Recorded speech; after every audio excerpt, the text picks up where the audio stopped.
In rural New York State's Trump country, a season of need on family farms. Berkshire, NY. The grocery list took Ann Lee hours to make, an exercise in her increasingly desperate effort to feed her family of 7. Chicken noodle soup? She wondered as she sat at her kitchen table with a pen and notepad. No, I'll make chicken and biscuits. That's more filling. These days, Ann has only about $175 each month to spend on food, beyond the eggs, milk and meat that her family's dairy operation supplies. So this has become her monthly ritual, going through several drafts to create an affordable meal plan that keeps her husband and 5 kids from going hungry. She knows the prices from the discount grocery store by heart. Crushed tomatoes for chili, $1 a can. Potato tots for roast pork, $1.69 a bag. I wish I could make lasagna, but it's expensive, she said. Cheese is $2.49 for a half a pound. Fresh vegetables are pricey, too, except for cheap bags of onions and potatoes. Even fruit? Had a question mark next to it.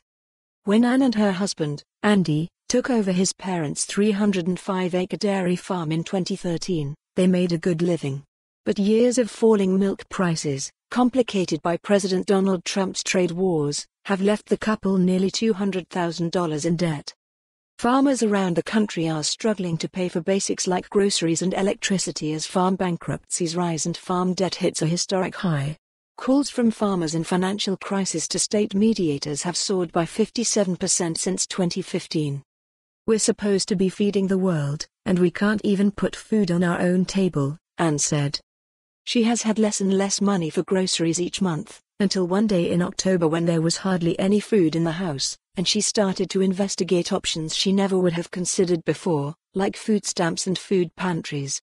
This is what need feels like, she told her husband. As she worked on the grocery list, her 3 girls, ages 9 to 13, wandered inside for lunch, clutching hats, gloves and a bunny named Snickers that they wanted to shelter from the cold. There were turkey leftovers from the Thanksgiving meal that only happened because Ann's sisters had brought most of the food. The girls served themselves. Mom, I need cauliflower for my soup, and peppers, said the oldest, Paige, 13, who makes dinner for the family some nights. That's a big wish list, okay? Said Ann, 40. Let's see what we can make happen. At one point she looked up from the grocery list and frowned. Is that your second sandwich? She asked Brooke, 9. She was thinking about the only loaf of bread in the house, about her husband and her 15-year-old son, Jason, who had yet to come in from the barn and needed their lunch too. Chastened, Brooke put the top back on the Miracle Whip. It was Ann and Andy's 18th wedding anniversary, and in between the CH for more on this story, visit the news article link.